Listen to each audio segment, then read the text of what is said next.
In the name of the Father, of the Father, Son, of of the the Son, Holy of the Spirit. Holy Spirit. Amen. Amen. Come, Holy Spirit, fill the hearts of your faithful, and enkindle in them the fire of your divine love.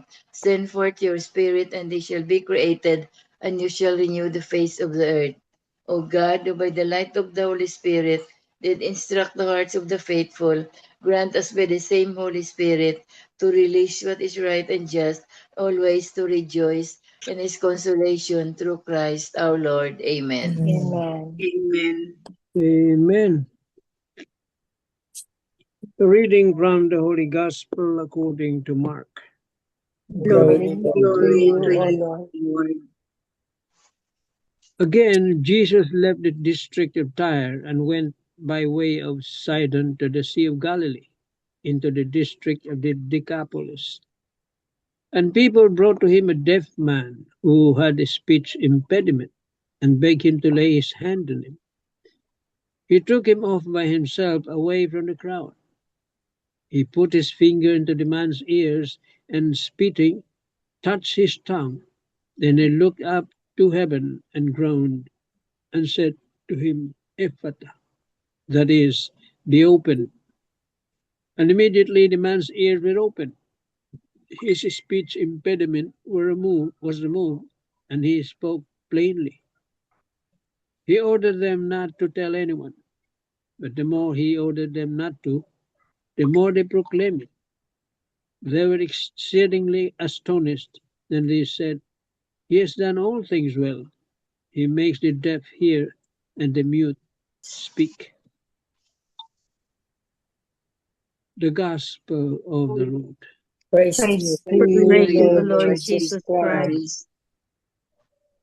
The key pointers for today's Gospel. Number 1, in today's Gospel, the deaf man was cured by Jesus, and the crowd was filled with unbounded admiration for him through the miracle he performed.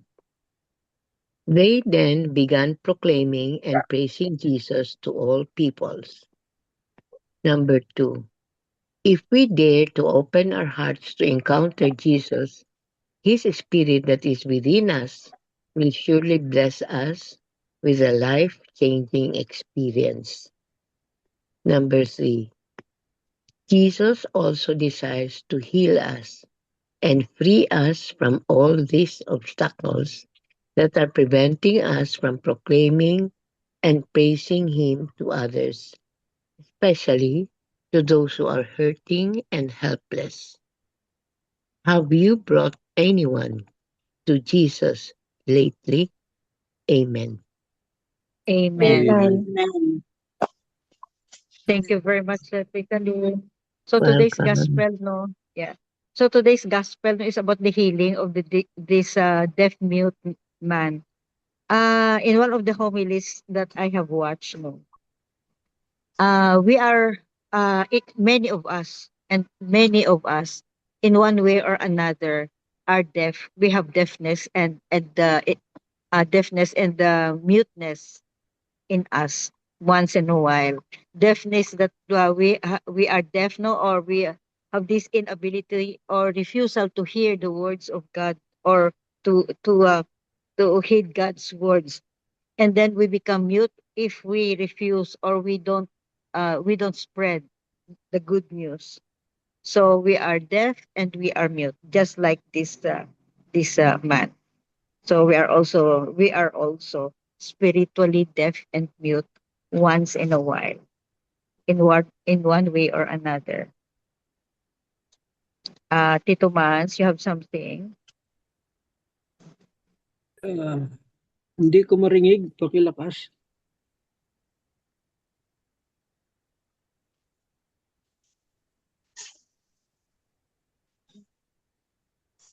Okay. Please go Marino ahead. das Marinos. Have we ever witnessed a healing session? Some of us may have already seen healing sessions on television where an individual in a wheelchair is suddenly able to walk and the blind are able to see. and those who cannot speak are able to speak again. At times, we may wonder if these healings are real, because according to some exposés, a number of these healings were staged. In some cases, the individuals who appeared sick were not actually sick. They only pretended to be, and were reportedly members of the group conducting the healing sessions.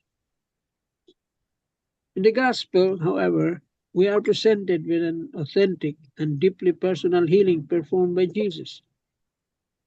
A deaf man who had a speech impediment was brought to him for healing. To make a long story short, Jesus healed the deaf man. He was able to hear and speak again. Jesus and the man moved away from the noisy crowd, and when they were alone, Jesus performed the personal healing. He put his fingers into the man's ears, and after spitting, touched the man's tongue. Then he looked up to heaven, groaned, and said to him, Ephata, that is, be opened. Immediately the man's ears were opened, his speech impediment was removed, and he spoke clearly. In this moment, we see not only the power of Jesus to heal, but also his deep desire for a personal encounter with each one of us. Jesus did not seek attention. He did not perform the healing to impress the crowd. Instead, he chose intimacy. He chose closeness. He chose a one-on-one encounter that restored not only the man's body, but also his dignity and wholeness. Today, we may still ask, is it possible for us to experience this personal one-on-one healing encounter with Jesus? Yes, it is. When we come prayerfully to Holy Mass, or when we make a quiet and sincere visit to our church's perpetual Eucharistic Adoration Chapel, we place ourselves in his loving and healing presence. Jesus is there, personally waiting for us to heal us of our sicknesses, our hidden wounds, our fears, and our pains. If only we would open our hearts to the healing and calming presence of Jesus in the Blessed Sacrament, if we only would set aside even a small portion of our time to be with him, we too can experience our own Ephata moment. Then our hearts and minds can be opened to a deeper faith, a renewed hope, and a stronger love through our personal and wondrous encounter with Jesus in the Blessed Sacrament, with Jesus at Holy Mass. Today, Jesus is still saying to us, Ephata, be open. Will we allow him to open our hearts, heal our hidden wounds, and transform our lives if we truly come to him and stay with him? Amen. Amen. Amen. Yan ang challenge to us, to everyone. Yan ang challenge ngayon. Be open. Maganda ito sinasabi dito na healing sessions sa mga televised, no? Pwede nga naman, pwedeng peke, pwedeng sila-sila rin yun. Pretending to be sick, crippled. Pwede mangyari. Oh. For personal gains, monetary gains. Ganun naman talaga. Pinagkakakitaan ngayon eh. Relihiyon, pinagkakapirahan yan eh. Yeah. Mag-set up ka ng sarili mo, naku, milyonaryo labas mo pag magaling Oh, ka. yeah. Totoo yan. Saka Also yan, also. panahon ngayon, hindi lang bingi. Nagbibingi-bingihan. Yun ang katotohanan dyan. naririnig pero yun nga, nagbibingi-bingi, nagbubulag-bulagan. Yun ang problema. Pag ayaw mo, ganun nangyayari, nagbibingi-bingihan. But this invitation of Jesus is real to us, you see, to us. He's inviting everyone to be open. Dinala niya nga yung tao, no? Kita mo, ha? He did not perform that miracle in front of them. He took the guy and a little farther, no? Not in front of these people. Bakit? Kasi bingi yung tao. Pag na-open yung tenga niya, ayaw niyang marinig niya first yung mga boses ng kung ano-ano yan. Yung boses niya muna marinig. See? The voice of Jesus, not the people around him. Yun, kaya nilayo niya.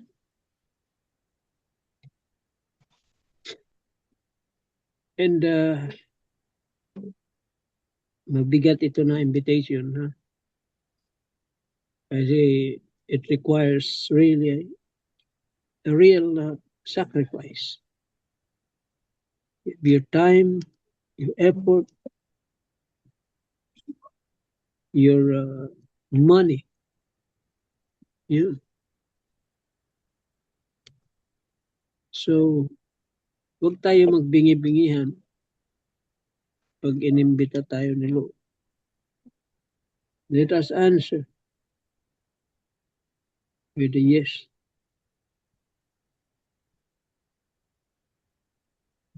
You want to be healed? Huwag ka magbingi-bingihan. Lumapit ka sa Kanya.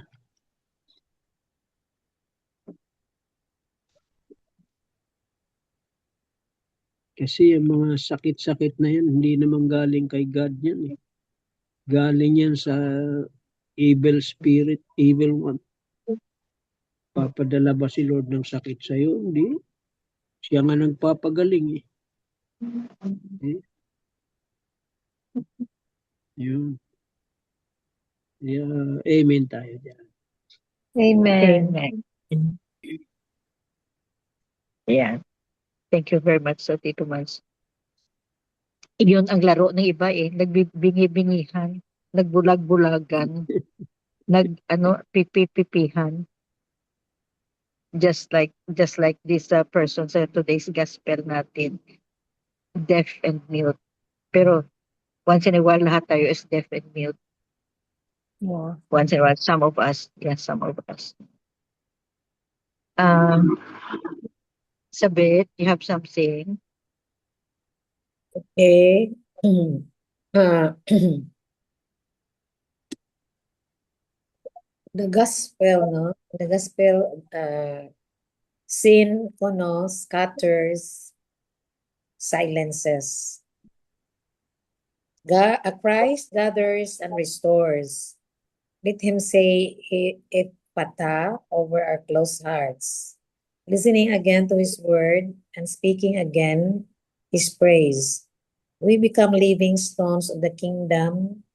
He alone can rebuild, strong, united, and faithful to the end. I was, my reflection for the gospel is, sometimes, no, yung talagang deaf mute, if really inborn na deaf mute, no, it's also pity, but they are also blessed. Why? They cannot make chismes, cannot hear what happened. They cannot hear what are the noise in the world, but pity, the pureness of their heart. That is why healing comes in. Then I can remember when I've shared my personal situations with my husband, no, long time ago. Grabe, no, quarreling, sometimes in front of children, and ano. Then my Nanay Lina is our chapter head at that time. She will advise me, Sabeth, every time that you have quarrel, no, you have mga disagreements with your husband, pwede you will ask the Lord, Lord, make me deaf so I cannot hear my husband. Parang i-pray daw, i-pray ko na, Lord, please make me deaf so I cannot hear the whinings or whatever my husband talk to me. And also, Lord, make me mute so I cannot answer him. So, yun lang. Yes, it's true. We can hear a lot of good things and bad things, and sometimes our mouth, no, the power of our words sometimes Yeah. ruins others. So, Lola Nanay Lina now died na, no, long time ago, but still I can remember this wisdom na pag mayroon kayong kagalit, count 1 up to 10. And then, yun, i-pray mo na sana magiging ano ka na lang, deaf. You cannot hear what are the negatives of other people said about you. And also, para ka ng mute, you cannot answer of all the temptations to commit sin. Mabuti sa'yo, sabit, Ha? count, mabuti sa'yo, count 1 to 10 lang. Ang sa iba is naka 1,000. 1,000. Yun lang. Nakaabot na ng 1,000. Hindi pa rin deaf, hindi pa rin mute. Hindi pa rin mute. So, the gospel bita today, really, no, touches me na, ano, I was able to remember my Nanay Lina, and also, open lang, no, listening, ipatha, meaning, no, listening again to his word and speaking again his praise. So, open lahat tayo, no, na meron tayong marinig for me the deaf mute, no man in the Bible, in the gospel, really he has a very pure heart, no, kasi he was blessed, no, na that is why siguro like Tito Manny said a while ago na dinala siya sa malayong area kasi and the crowd is a lot of noise, no? So, yun ang gusto ng Panginoon na ma-hear niya Dalawa lang. for that miracle na ang marinig lang niya yung mga mabubuting no, and it must be come from the Lord. I think that's what I can share. Thank you. Count. Ang sa'yo, count 1 to 10 lang. Naku. 1, 2, 3. Ang sa akin noon, 1 to 1,000 na nandyan para. Hindi pa rin deaf, hindi pa rin mute. Hindi may mute. Ay, naku, that's life. No? Very That's challenging talaga. Challenging talaga. Another challenging gospel. Belle, you have something from Father Tito. Si Father Tito, he described Jesus as having 3 important characteristics, no? Because today is the healing gospel. Yesterday was the driving out of demon. Then the style of healing of Jesus is that he elicits or draws faith from people, no? Because of his teachings, his wisdom, his words, people are so hungry for his words, no? So people flock to him to listen, even stays with him days on end. And remember that the man was brought to Jesus by his friends. Remember the Mm. one, the cripple, the paralyzed guy na brought by the four friends na pina-open nila ang roof para Ang roof. maano, no? Ma-heal ni Jesus. So, that's also like us, our communal prayer. No?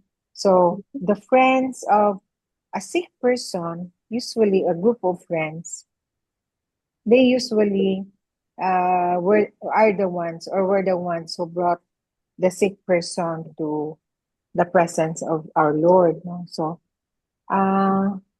Father Tito said na, it's just like as priest, it's so humbling an experience when people come to us and say, Father, please pray for our relative, a member of the family, a friend.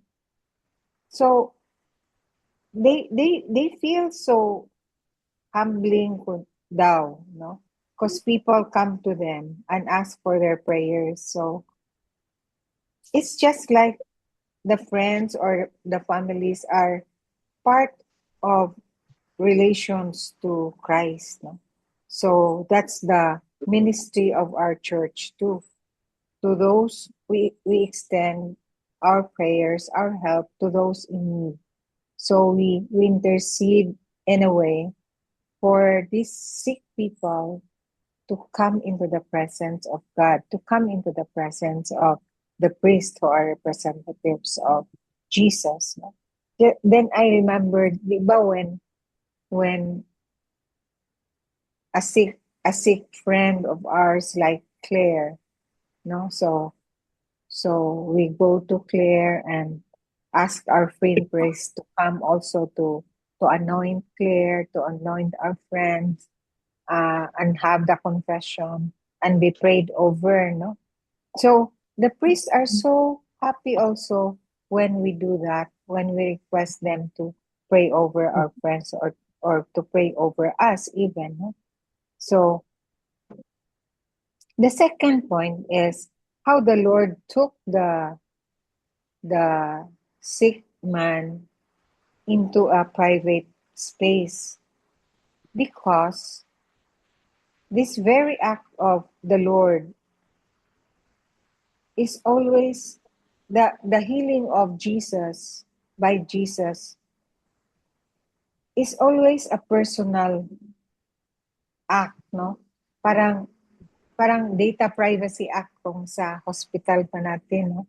Data privacy act, because he really want to heal the person in a personal way, in a private place, because the healing is really something personal. Person. Oo. Then the third is the response of the people. The people were always amazed and exceedingly astonished each time there's a healing that happens. No? So it's the very deep hunger of the people to witness a healing process that occurs, no? Like the healing of the hemorrhaging woman, the healing of the daughter of Jairus, the healing of the paralytic, no? So it's the response of the people, the astonishment of the people, and in the end, the people praise and thank Jesus. No? So that's how we also respond to it's. Some are really miracles, no?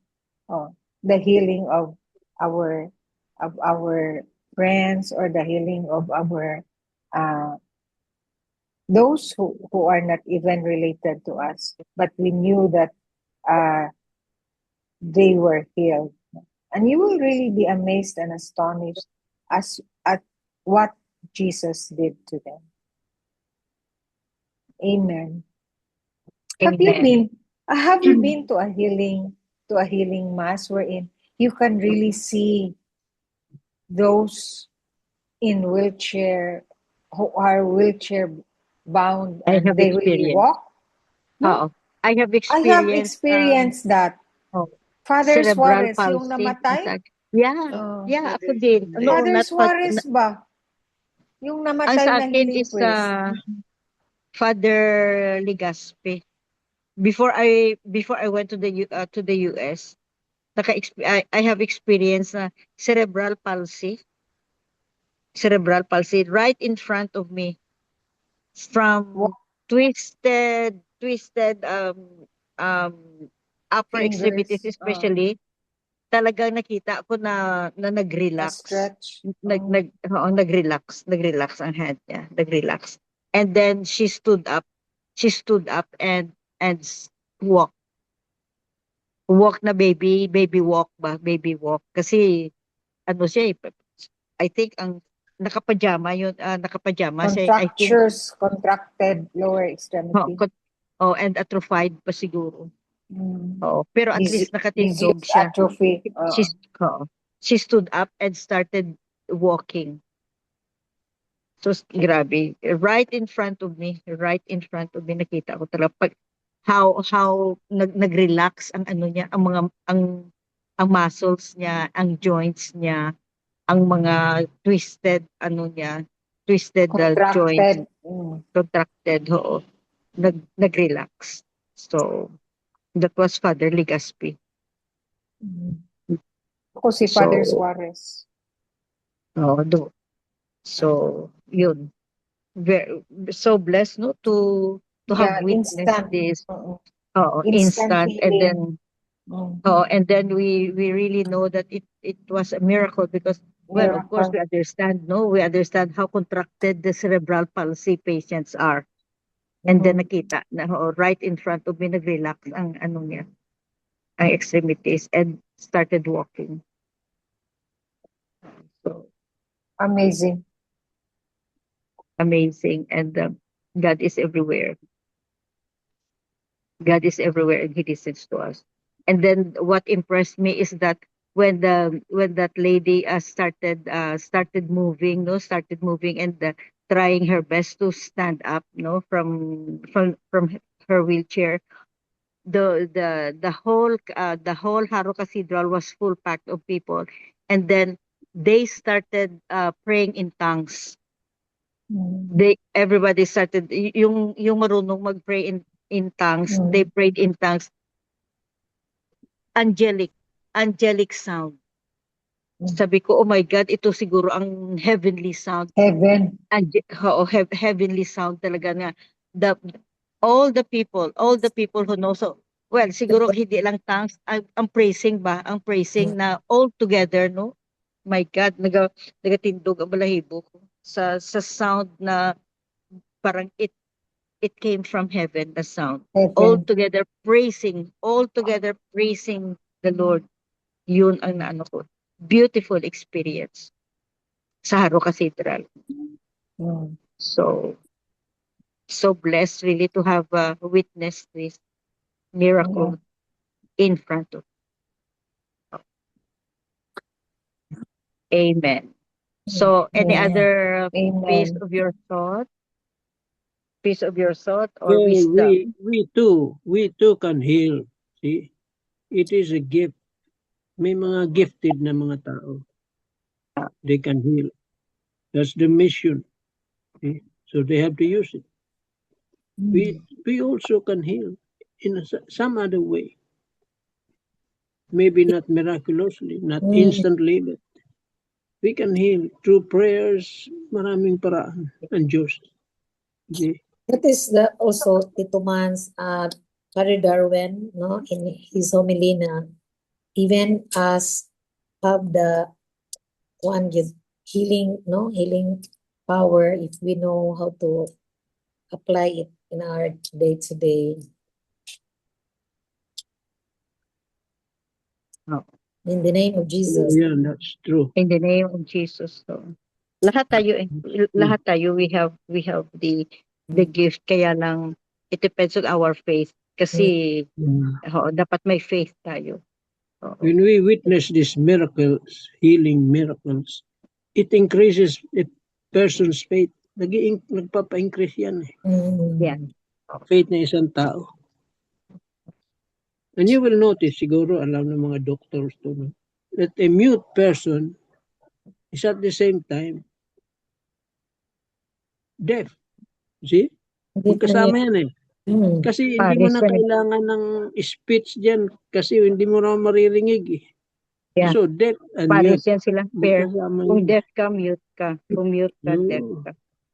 Diyan Pares. ata si Tita Grace. Dito ako, Tito Mani. O yun, nakakadingig pala eh. Oh, Hina. kala ko, hindi mo nakarinig, narinig niya. Okay, Tita Grace. Loud and clear. Makarinig pala si Tita Grace, Okay, no? Hindi sige pala po. deaf.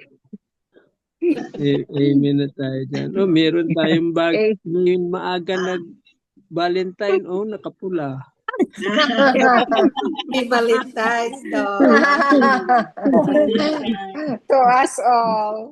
Happy Valentine pala to everybody. Okay, bukas. Yeah. Bukas na yan.